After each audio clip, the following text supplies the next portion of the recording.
தானை நல்ல தோசையில் அரைச்சி போட்டு முடக்கருத்தான் தோசையாக கொடுப்பாங்க.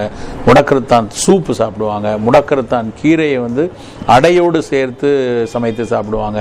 துவையலாக செய்து சாப்பிட்ற பழக்கம் உண்டு. இப்படி சாப்பிட்டாலும் நமக்கு வரக்கூடிய மூட்டு வலிக்கு, இப்போ வயோதிகத்தில் எலும்புகள் தேய்ந்து அதில் உள்ள நடுவில் இருக்கக்கூடிய சதைகள் அதில் இருக்கக்கூடிய மெம்பரைன், சைனோவியல் மாதிரி மெம்பரைன்ஸ் எல்லாம் உலர்ந்து போய் இருக்கிறதுனால வயோதிகத்தில் வரக்கூடிய ஆஸ்டியோ ஆர்த்ரைட்டிஸ்ங்கிற மூட்டு வலியாக இருக்கட்டும், இல்லை பிற நோய்கள்னால இரத்தத்தில் இருக்கக்கூடிய மாறுபாடுகள்னால வரக்கூடிய ரொமட்டாய்டு ஆர்த்ரைட்டிஸாக இருக்கட்டும், எந்த ஒரு ஆர்த்ரைட்டிஸாக இருந்தால் கூட அதற்கான சரியான மருத்துவம் எடுத்துக்கொண்டு அந்த மருத்துவத்தோடு ஒரு ஃபங்க்ஷனல் ஃபுட்டாக இந்த முடக்கருத்தான் மாதிரியான கீரைகளை, முடக்கருத்தான் சாறை எடுத்துகிட்டு வர நம்ம மூட்டு வலி நல்லா குறையும்.